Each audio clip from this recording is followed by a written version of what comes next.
बिस्मिल्लाहिर्रहमानिर्रहीम अस्सलाम वालेकुम। मैं हूं मोहम्मद फ़हीम और बार बार कहा जा रहा था कि ये पंजाब और खैबर पख्तूनख्वा की निगरान हुकूमतें असल में निगरान हुकूमतें नहीं हैं, बल्कि ये पीपल्स पार्टी, मुस्लिम लीग नून, जमीयत उलमा इस्लाम और अवामी नेशनल पार्टी की हुकूमतें हैं। तो कोई मानने को तैयार नहीं था और तकरीबन कोई 6 महीने की इस खुली छूट के बाद बात इस हद तक पहुंच गई है कि अब इलेक्शन कमीशन भी मजबूर हो गया है ये बात मानने के लिए कि ये हुकूमतें गैर जानिबदार नहीं रही हैं। ना सिर्फ ये हुकूमतें अपनी अपनी पॉलिटिकल पार्टीज़ के लिए काम कर रही हैं, ना सिर्फ इसके अंदर बैठे हुए लोग मुख्तलिफ और मखसूस नशिस्तों पर उम्मीदवारों को जितवाने के लिए काम कर रहे हैं, बल्कि वो अपना एक ख़ास एजेंडा लेके आगे बढ़े हुए हैं, जो कि इस पूरे के पूरे इलेक्शन प्रोसेस के ऊपर एक सवालिया निशान लगा रहे हैं। हम बात कर रहे हैं 22 जून को इलेक्शन कमीशन की जानिब से एक ख़त लिखा गया है। ये ख़त लिखा गया है जो वज़ीर आला खैबर पख्तूनख्वा हैं आज़म ख़ान साहब, निगरान वज़ीर आला, और मोहसिन नकवी साहब जो कि पंजाब के चीफ़ मिनिस्टर हैं, वज़ीर आला हैं, उनको लिखा गया है। बातें उसके अंदर काफ़ी लिखी गई हैं कि जी आपने केयर टेकर गवर्नमेंट ने इम्पार्शल रहना है, वो मेंटेन करेगी कि जी न्यूट्रल तरीके से जो है वो इलेक्शन हो और तमाम पॉलिटिकल पार्टीज़ को इक्वल लेवल प्लेइंग फील्ड मिलनी चाहिए। ये बातें उन्होंने इसके अंदर लिखी हुई हैं। लेकिन जो तशवीशनाक है, जो हैरानकुन है, वो ये है कि इलेक्शन कमीशन ने ये ज़िक्र लिखा है कि इलेक्शन कमीशन को ये बात सामने आई है। इट हैज़ बीन लर्न्ड, ये अल्फाज मैं उसी ख़त से लिख के बता रहा हूँ या पढ़ के बता रहा हूँ। It has been learned that certain individual, कुछ ख़ास लोग, ये बात मुशाहिदे में आई है या सामने आई है कि कुछ ख़ास लोग पोटेंशियल कंटेस्टिंग कैंडिडेट, ऐसे लोग जो कि इलेक्शन लड़ रहे हैं वो भी, और मेंबर ऑफ पॉलिटिकल पार्टीज़ और मुख्तलिफ सियासी जमातों के लोग, यानी 3 तरह के लोग उन्होंने बताए हैं। एक वो लोग जो ख़ास इंडिविजुअल्स हैं, दूसरे वो जो इलेक्शन लड़ने वाले हैं, और तीसरे वो जिनका ताल्लुक मखसूस सियासी जमातों से है। ये तीनों लोग क्या कर रहे हैं?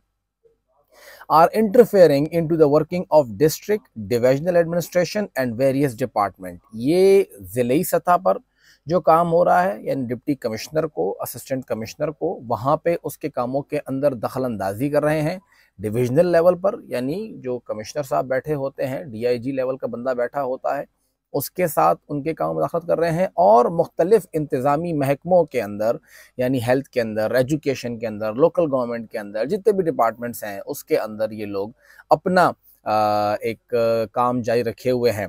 और साथ ये कहा है कि इलेक्शन कमीशन ये उम्मीद रखता है कि केयर टेकर गवर्नमेंट जो है वो अपनी ड्यूटी पूरी करेगी और लीगल मैंडेट के मुताबिक वो अपना काम करेगी, और जितने भी इनके दफातर हैं उसके ऊपर एक चेक रखेगी। देखा जाए तो ये तमाम सियासी जमातों की जो हुकूमत बनी है वो तो रोज़ अव्वल से आया था कि वो एक एंटी पीटीआई के तौर पे काम कर रहे हैं। सब ने मिल के पहले ही दिन कह दिया था कि जी 10 साल सूबा लूटा गया, उन्होंने कहा वहाँ 3.5 साल सूबा लूटा गया है, और आपने ये किया और वो किया, और तमाम एक तोपों का रुख जो था वो पीटीआई की तरफ था। तो वो तो एक वाज़े कर रहा था कि ये कोई भी निगरान गवर्नमेंट नहीं है, बल्कि ये जो बाकी जमातें हैं उनकी जमात बनी हुई है, उनकी हुकूमत बनी हुई है। लेकिन अगर देखा जाए तो इलेक्शन कमीशन ने ख़ुद कभी इस बात को तस्लीम नहीं किया था। अवामी नेशनल पार्टी, यहाँ पर उनकी भी कैबिनेट के अंदर नुमाइंदगी है। मुस्लिम लीग नून, उनकी भी कैबिनेट के अंदर नुमाइंदगी है। कौमी वतन पार्टी, उनके भी कैबिनेट के अंदर लोग बैठे हुए हैं। पीपल्स पार्टी, रिश्तेदारों से लेके यार दोस्त तक, पार्टी वर्कर तक, उन सबको इस कैबिनेट के अंदर रखा गया है। और जमीयत उलमा इस्लाम की तो पूरी की पूरी हुकूमत बनी हुई है।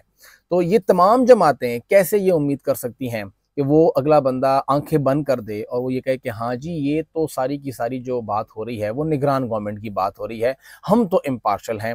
भले पीपल्स पार्टी से ताल्लुक़ रखने वाले साबिक पीपल्स पार्टी के नौशहरा से उम्मीदवार फ़ैरोज़ जमाल साहब ये कहते रहें कि हम तो इम्पार्शल हैं, हम तो इक्वल लेवल प्लेइंग फ़ील्ड दे रहे हैं, लेकिन पीटीआई ने जो कुछ किया है वो बहुत गलत किया है और हम हर एक बंदे से अपना हिसाब किताब लेंगे। हिसाब किताब लेने का इख्तियार उनके पास नहीं है, उनका काम सिर्फ़ इलेक्शन कराना है। लेकिन क्योंकि वो एक ख़ास पॉलिटिकल पार्टी से ताल्लुक़ रखते हैं तो उनकी ज़िम्मेदारी बनती है, इस टास्क के साथ उनको यहाँ पे वज़ीर बनाया गया है कि आपने हमारे मुखालिफिन को बुरा भला कहना है और हमारे लोगों के लिए आपने यहाँ पे ग्राउंड तैयार करना है। तो वो सब कुछ कर रहे हैं। सिर्फ वही नहीं बल्कि JUI के जो लोग हैं, अगर आप उनको देखें, हामिद शाह साहब, उनके पास प्लानिंग की मिनिस्ट्री है, फाइनेंस भी उन्हीं के पास इनडायरेक्टली आ गई है।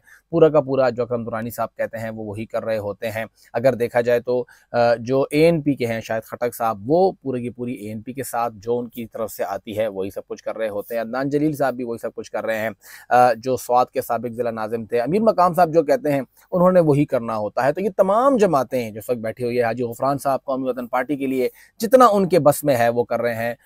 दूसरी पार्टी के अंदर भी इतना दमखम होना चाहिए कि फिर वो उस हालात से फ़ायदा उठा सके।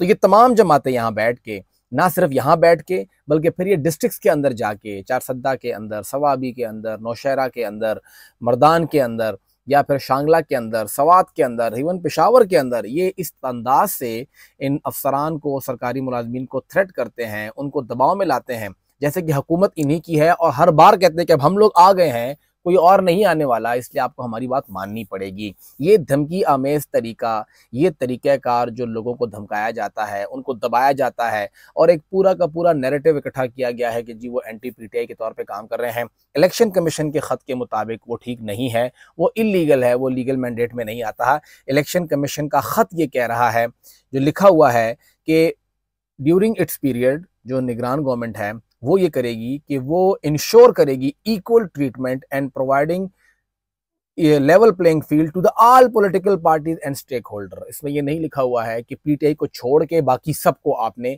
स्पेस देना है, हर एक को स्पेस देना है, हर एक को इक्वल रखना है।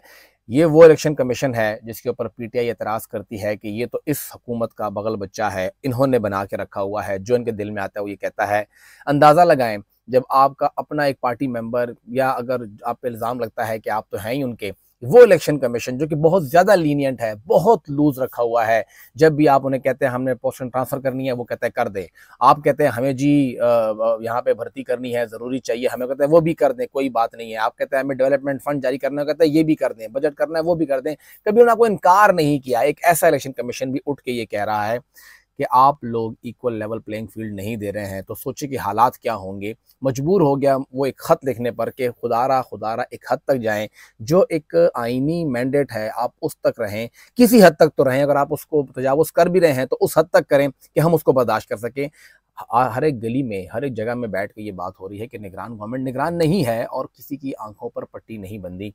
हैरत ये होती है और ये भी लग रहा है, खौफ भी आता है हर बंदे को कि इतनी खुली छूट होने के बाद, इतना फ्री हैंड होने के बाद भी अगर जमीयत उलमा इस्लाम, ANP, मुस्लिम लीग नून, पीपल्स पार्टी वो अगर जितनी उनको दरकार नशिस्तें हैं वो हासिल ना कर सकी तो वो किसके हाथ पे अपना लहू तलाश करेंगी। क्योंकि डिप्टी कमिश्नर उनकी मर्ज़ी का लग गया, असिस्टेंट कमिश्नर उनकी मर्ज़ी का लग गया, PST उस्ताद जो है वो उनकी मर्ज़ी का लग रहा है, SST अपनी मर्ज़ी का लगा रहे हैं, कॉलेज का प्रोफेसर अपनी मर्ज़ी का लगा रहे हैं, कमिश्नर अपनी मर्ज़ी का लगा रहे हैं, DPO अपनी मर्ज़ी का लगा रहे हैं, SHO अपनी मर्ज़ी का लगा रहे हैं। हर एक जगह पे सेक्रेटरी हो गया, डिप्टी सेक्रेटरी हो गया, डायरेक्टर हो गया, हर एक ओहदा इस वक्त देखा जाए तो वो ANP अपने इलाकों में अपनी मर्जी का लगा रही है, JUI अपने इलाकों में अपनी मर्जी का लगा रही है, मुस्लिम लीग नून ने अपने इलाकों में अपनी मर्जी का लगाया हुआ है, पीपल्स पार्टी अपनी मर्जी कर रही है, ये तमाम जमातें अपनी मर्जी कर रही है। लेकिन इतनी हद तक अपनी मर्जी करने के बाद भी अगर ये जमातें डिज़ायर्ड रिजल्ट हासिल ना कर सकी, जो उनको चाहिए हुकूमत बनाने के लिए वो हासिल ना कर सकी, तो फिर ये क्या करेगी? ये खिसियानी बिल्ली आखिर कहाँ पे खंबा नोचेगी, किसको पकड़ेगी कि वो जिम्मेदार है और वो उनकी जीत के दरमियान जो है वो रुकावट बना हुआ था। इक्वल लेवल प्लेइंग फील्ड दें और एक पूरा प्लान लेकर आएँ, पूरे प्लान के इलेक्शन में हिस्सा लें ताकि आपका इलेक्शन होता हुआ नजर आए और लोग आपको आपके प्लान के तहत वोट दें, ना कि आप एक ख़ास तरीक़ेकार के तहत लोगों का माइंड बनाते हुए अपनी मर्ज़ी के अफसरान लाते हुए एक प्री पोल रिगिंग करें और फिर बाद में ये कहें कि जी हमें तो मैंडेट मिल गया, या प्री पोल रिगिंग करने के बाद भी मैंडेट ना मिला तो क्या होगा।